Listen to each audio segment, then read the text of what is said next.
Hello friends, मैं आपका दोस्त and host India healing therapy से। Back pain, sciatica, slip disc, herniated disc या दबी हुई नस आदि में ज़्यादातर लोग ये सोचते हैं कि ट्रीटमेंट सिर्फ सर्जरी से ही पॉसिबल है। तो ऐसा नहीं है। लोग ऐसा इसीलिए सोचते हैं क्योंकि सियाटिका पेन या कमर दर्द में बहुत एक्यूट पेन होता है जो कमर से लेकर पैरों तक जाता है, जिसके कारण काम करने से लेकर डेली एक्टिविटीज़ में भी प्रॉब्लम आती है। पर ऐसा नहीं है। सियाटिका का इलाज, स्लिप डिस्क का इलाज और कमर दर्द का भी इलाज बिना सर्जरी के पॉसिबल है। तो आज हम इस वीडियो में आपको इसकी पूरी जानकारी देंगे। इसी विषय में आज हम बात करेंगे सियाटिका स्लिप डिस्क से रिलेटेड कुछ टॉप क्वेश्चंस की एंड इसके कुछ पॉसिबल ट्रीटमेंट्स की।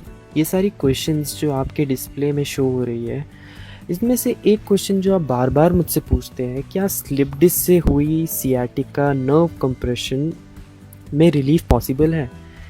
जनरली देखिए, जो पेन लेग में जाता है या काफ तक जाता है, यस, इसका ट्रीटमेंट पॉसिबल है। कुछ मुश्किल नहीं है, बस वीडियो को एंड तक देखिए एंड कोई भी चीज़ मिस मत करिए।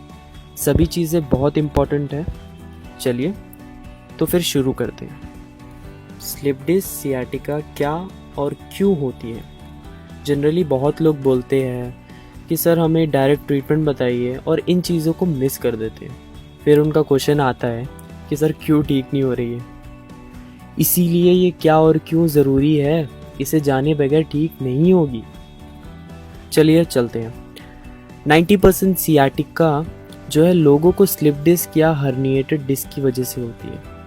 अब जो मैं कह रहा हूँ उसे अच्छे से समझने की कोशिश करें। हमारे कमर के निचले हिस्से, जिसे लंबार रीजन कहते हैं, वहाँ पे इंटरवर्टिब्रल डिस्क होती है जिनका काम कुशनिंग का होता है। ये डिस्क ऐसी होती है जैसे कि कोई स्प्रिंग। अब स्प्रिंग को जब दबाकर हम छोड़ते हैं तो वो अपनी शेप में वापस आ जाती है, बिल्कुल वैसे ही जैसे हमारे डिस्क पे प्रेशर आता है तो वो जो है प्रेशर को अब्जॉर्ब करके जो है वापस अपने शेप में वापस आ जाती है। जब इन डिस्क पे ज़्यादा प्रेशर आता है तो इनमें इन्फ्लेमेशन आना शुरू हो जाती है। फर्स्ट स्टेज में डिस्क फूलती है जिसे डिस्क बल्ज कहते हैं। आपके एमआरआई रिपोर्ट में देखिए लिखा होगा डिस्क बल्ज, वही है, ये इन्फ्लेमेशन आ जाती है, सूजन। सेकेंड स्टेज है डिस्क का जेल जिसमें बाहर आ जाता है, जिसे डिस्क हर्निएशन कहते हैं। देखिए, ऐसा कुछ भी अगर डिस्क के साथ होता है, मान लीजिए जैसे कि बल्जिंग या डिस्क हर्निएशन, तो ये डिस्क सीधा हमारी नर्व को दबाती है, क्योंकि डिस्क जो है अपनी पोजीशन से हिलकर थोड़ा बाहर आ जाती है, तो ये हमारे नर्व को कंप्रेस करना शुरू कर देती है। और वक्त के साथ सही ट्रीटमेंट ना होने पर हमारा पेन जो है वो पैरों में आता है, कमर में आता है और उसके बाद काफ तक भी जाता है। तो ये हमने अभी जाना कि स्लिप डिस्क क्या और क्यों होती है। चलिए चलते हैं हमारे नेक्स्ट क्वेश्चन की तरफ। क्या हम स्लिप डिस्क सियाटिका में डेस्क वर्क कर सकते हैं? जनरली जो लोग बैंक्स में होते हैं या कॉर्पोरेट्स में होते हैं, उनका काम जो है बेसिकली 6 से 7 घंटे का होता है, जिसमें उनको जो है मैक्सिमम टाइम सिटिंग्स ही करना होता है। तो फ्रेंड्स, स्लिप डिस्क या डिस्क हर्निएशन हमें तब होती है जब डिस्क पे लगातार प्रेशर आता रहता है और बैठने से, सिटिंग्स करने से, लंबी सिटिंग्स करने से हमारे डिस्क पे सबसे ज़्यादा प्रेशर आता है। हम जब भी बहुत लंबे टाइम तक सिटिंग करते हैं तो डिस्क पे बहुत ज़्यादा प्रेशर आता है। ऐसे और भी काम हैं जिनसे डिस्क पे प्रेशर आता है जो हमें करने से बचना है, जैसे कि बैठना, झुककर काम करना, कुछ भारी सामान झुककर उठाना। ऐसे अचानक से एक दिन में ही नहीं होता है, लेकिन जब इन डिस्क पे लगातार प्रेशर आता रहता है, जैसे कि हम बैठे रहते हैं, बहुत लंबे टाइम तक बैठते हैं, मूवमेंट्स नहीं होते हैं एंड भारी सामान उठाते रहते हैं, झुक कर भी काम करते रहते हैं, तो इन डिस्क पे जब प्रेशर आता है तो इनका जो है जेल जो है बाहर की तरफ निकलता है और हमारे नर्व को दबाता है, जिससे हमारे लेग्स में या कमर में पेन होती है। तो ये चीज़ तो क्लियर हो गई कि हमें जो है लंबी सिटिंग्स नहीं करनी है, झुक कर कुछ नहीं उठाना है और ऐसे कोई भी काम नहीं करनी है जिससे डिस्क में प्रेशर आना है। फ्रेंड्स, हमें इस प्रॉब्लम से जल्द बाहर निकलना है, तो ये सावधानियां हमें फॉलो करनी ही होगी। अब चलते हैं हमारे नेक्स्ट क्वेश्चन की तरफ। स्लिप डिस्क में किन चीज़ों से बचें? क्या ये गलतियां आप भी तो नहीं करते हो? फ्रेंड्स, बहुत सी चीज़ें या गलतियां हैं जो अनजाने में आप कर देते हो जो आपको पता नहीं होता है। अगर कभी आपने नोटिस किया होगा कि आपका पेन बढ़ गया है या 60 to 70% आपका पेन कम होने के बाद कम नहीं हो रहा है, तो वो कुछ गलतियां हैं जिनकी वजह से वो कम नहीं हो रहा है।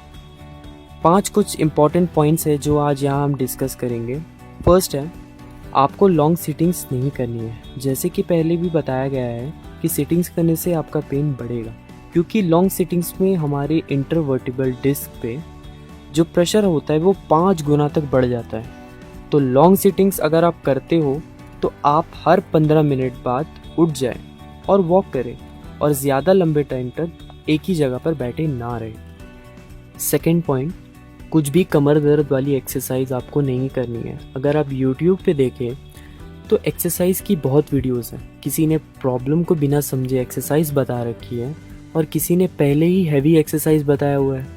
आपको फॉरवर्ड बेंडिंग वाली एक्सरसाइज बिल्कुल नहीं करनी है।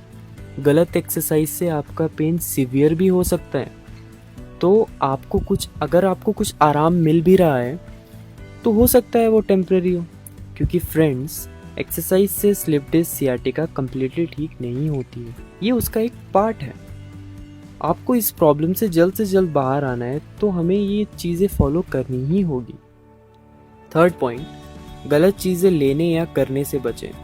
इंटरनेट पे या हमारे आसपास ऐसी बहुत सी चीज़ें हैं जो बेकार है।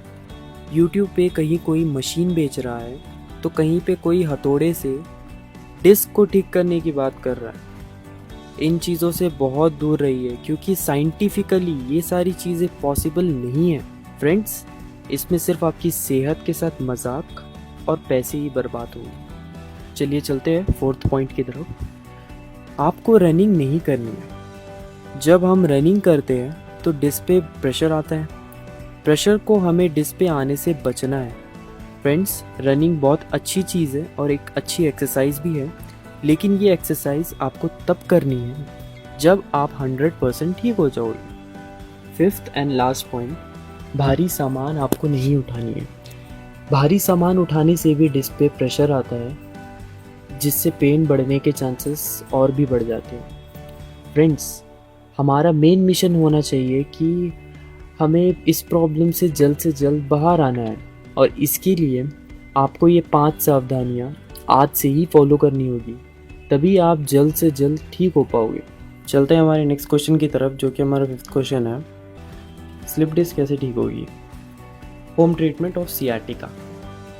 बहुत लोग ये पूछते हैं कि सर होम ट्रीटमेंट पॉसिबल है। जी बिल्कुल पॉसिबल है। हम इस क्वेश्चन में इसी टॉपिक में बात करेंगे कि कैसे पॉसिबल है। फ्रेंड्स, मैं चाहता हूँ इस वीडियो के माध्यम से मैं उन लोगों की ज़्यादा से ज़्यादा हेल्प कर सकूँ जिनको भी सही जानकारी नहीं मिल रही है।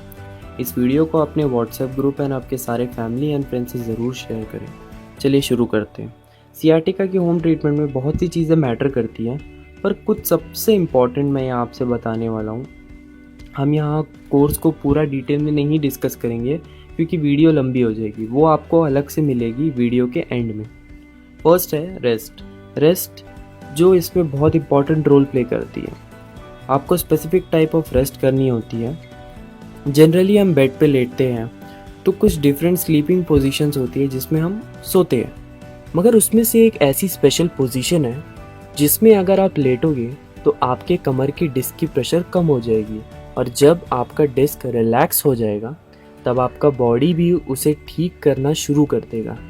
फ्रेंड्स, जब तक आपकी डिस्क को रेस्ट नहीं मिलेगी तब तक हमारा बॉडी भी उसे नहीं ठीक कर पाएगा। तो रेस्ट बहुत ज़रूरी है, और वो भी स्पेशल पोजीशन में। चलिए चलते हैं सेकंड पॉइंट की तरफ। सेकंड, कुछ स्पेशल एक्सरसाइजेस जो आपके कमर के डिस्क को वापस नॉर्मल पोजीशन में सेट करने में हेल्प करती है। जनरली कुछ एक्सरसाइजेस ऐसी होती है जिनमें आपका कर्व इस तरह से हो जाता है। इस वाली एक्सरसाइज से आपके स्पाइन में रॉन्ग कर्व आती है, जिससे आपका पेन बढ़ने के चांसेस रहते हैं। इसलिए डॉक्टर्स एंड फिजियोथेरेपिस्ट आपको डिस्क में इस तरह से झुकने से मना करते हैं। एक्सरसाइज पर एक पूरा वीडियो अलग से होगा जो आपको ट्रीटमेंट कोर्स में मिलेगी, जिसमें आपको पता चलेगा और क्या रोल है एक्सरसाइजेस का। Third and last important point है सप्लीमेंट्स। दवाइयाँ जो इंटरनली आपके बॉडी के immune system and healing system को बूस्ट करती है। फ्रेंड्स, पेन किलर्स की बात नहीं कर रहा हूँ मैं यहाँ पे। कुछ स्पेशल दवाइयाँ जिससे डैमेज डिस्क को ठीक होने में हेल्प मिलती है, जिसको हम डिटेल में आपको ट्रीटमेंट कोर्स में बताएंगे। इन सारी चीज़ों को 1 2 3 जो भी स्टेप्स आपको बताई गई है एक वीडियो में कवर करना बहुत मुश्किल है, इसीलिए इन सारे स्टेप्स को मिलाकर हम एक पूरा ट्रीटमेंट कोर्स बनाने वाले हैं, जिसमें रेस्ट करने का करेक्ट तरीका, वो सारी स्पेशल एक्सरसाइजेस एंड सप्लीमेंट्स की अलग से हर एक वीडियो होगी, जिससे आप घर पर ही आराम से ठीक हो जाओगे। पर हम तब तक ये कोर्स नहीं बनाएंगे जब तक हमें नीचे डिस्क्रिप्शन पे दिए गए व्हाट्सएप नंबर पर 100 रिक्वेस्ट नहीं आएगी। तो जल्दी से व्हाट्सएप पर रिक्वेस्ट भेजिए ताकि हम कोर्स को जल्द से जल्द बनाना स्टार्ट कर सकें। अगर वीडियो अच्छी लगी हो तो लाइक एंड सब्सक्राइब करें। इस वीडियो को शेयर करना बिल्कुल ना भूलें। आपके व्हाट्सएप, फेसबुक, हर जगह इस वीडियो को फैला दीजिए। चलिए मैं आपसे मिलता हूँ हमारे अगले वीडियो में। तब तक के लिए जय हिंद।